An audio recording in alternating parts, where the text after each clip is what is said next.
Perkenalkan, kami dari kelompok 2 ingin mempresentasikan materi tentang perdagangan internasional yang beranggotakan Devo nomor 1, Sue nomor 4, Abi nomor 8, Asa nomor 13, dan Jasmine nomor 16.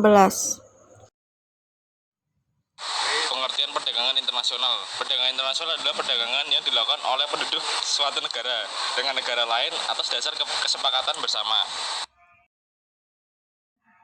Manfaat perdagangan internasional. Yang pertama adalah sebagai sumber devisa, yang kedua adalah sebagai kesempatan kerja, dan yang ketiga adalah mendorong alih teknologi. Manfaat perdagangan internasional. Yang pertama memperluas pasar, yang kedua adalah memperoleh barang dan jasa yang tidak bisa diproduksi sendiri, dan yang ketiga adalah menciptakan stabilitas ekonomi.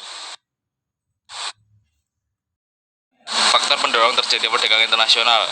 Yang pertama adalah perbedaan SDA. Perbedaan kekayaan SDA, kondisi geografis setiap negara berbeda-beda. Itu artinya sumber daya alam antar negara juga tidak sama. Karena kondisi ini, perdagangan internasional dilakukan untuk menyamaratakan produk hasil SDA. Yang kedua adalah selera. Adanya selera masyarakat terhadap komoditas tertentu pun bisa menjadi salah satu faktor terjadinya perdagangan internasional. Yang ketiga adalah penghematan biaya produksi. Salah satu cara bagi produsen untuk memaksimalkan keuntungan dan meminimalisir kerugian. Faktor pendorong terjadinya perdagangan internasional. Yang pertama ada perbedaan teknologi. Tingkat penguasaan ilmu pengetahuan dan teknologi yang dimiliki suatu negara juga akan menyebabkan perbedaan hasil produksi dan tingkat kualitas produksi yang dihasilkan. Yang kedua, ingin meningkatkan keuntungan. Perdagangan produk atau layanan di seluruh dunia memberikan landasan bagi pertumbuhan internasional. Hal ini dapat meningkatkan kinerja keuangan, mendiversifikasi risiko yang datang hanya dengan perdagangan di dalam negeri, dan mengurangi tingkat persaingan yang dihadapi. Ini hanyalah beberapa keuntungan dari global.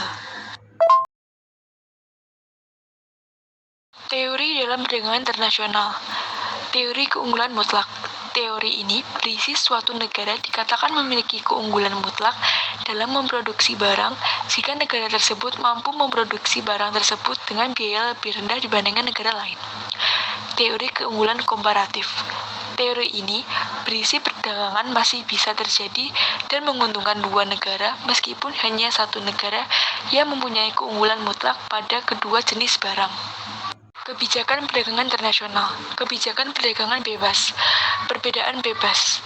Kebijakan perdagangan yang menginginkan kebebasan dalam perdagangan sehingga tidak ada rintangan yang mengalami arus produk dari dalam dan luar negeri. Contoh organisasi perdagangan bebas yaitu NAFTA, AFTA, dan EETA.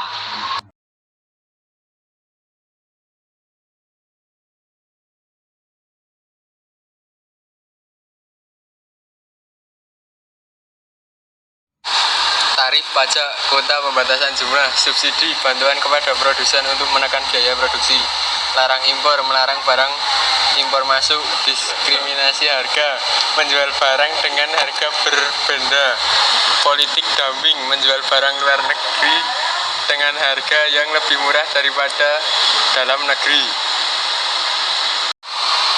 Devisa adalah semua benda yang dapat digunakan sebagai alat pembayaran internasional, dapat berbentuk mata uang asing, emas, wasel, cek, dan surat-surat berharga lainnya. Sumber devisa: ekspor barang dan jasa, penanaman modal asing ke dalam negeri, pinjaman luar negeri, pendapatan atas modal dan investasi dari luar negeri, hibah dan hadiah dari luar negeri.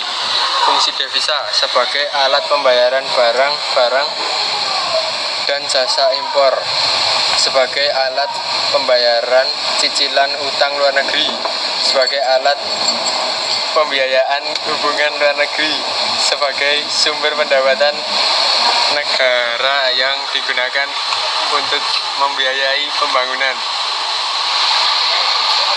Kurs adalah nilai mata uang asing yang dinyatakan dalam mata uang dalam negeri.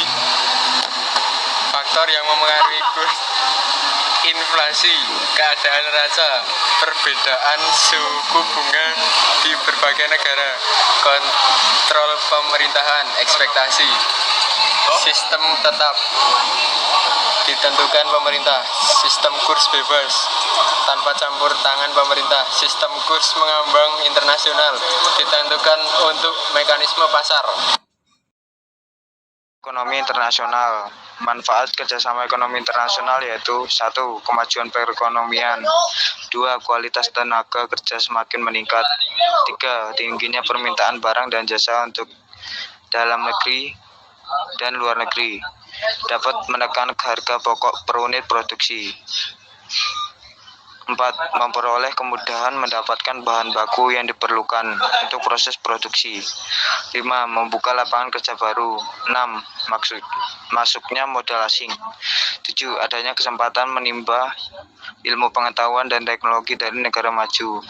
8. Negara dapat mengimpor barang-barang tertentu yang akan mahal bila diproduksi sendiri. 9. Dapat memperkaya daya tawar dan posisi suatu negara di dunia internasional. Bentuk-bentuk kerjasama ekonomi internasional. 1. Kerjasama ekonomi bilateral atau kerjasama ekonomi antara dua negara. 2. Kerjasama ekonomi regional atau kerjasama ekonomi antara beberapa negara yang terletak dalam satu kawasan tertentu. 3. Kerjasama ekonomi multilateral atau kerjasama antara dua negara atau lebih dan tidak dibatasi oleh wilayah tertentu tetapi lebih bersifat internasional. 4.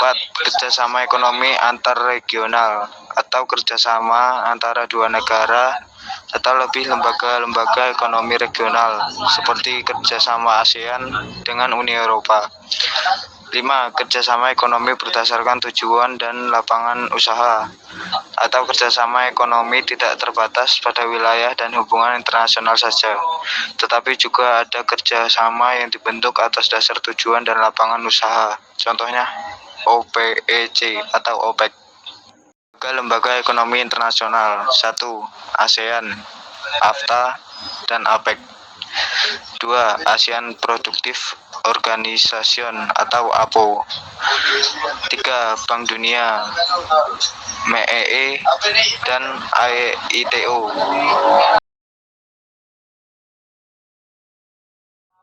Sekian dari kelompok kami. Terima kasih.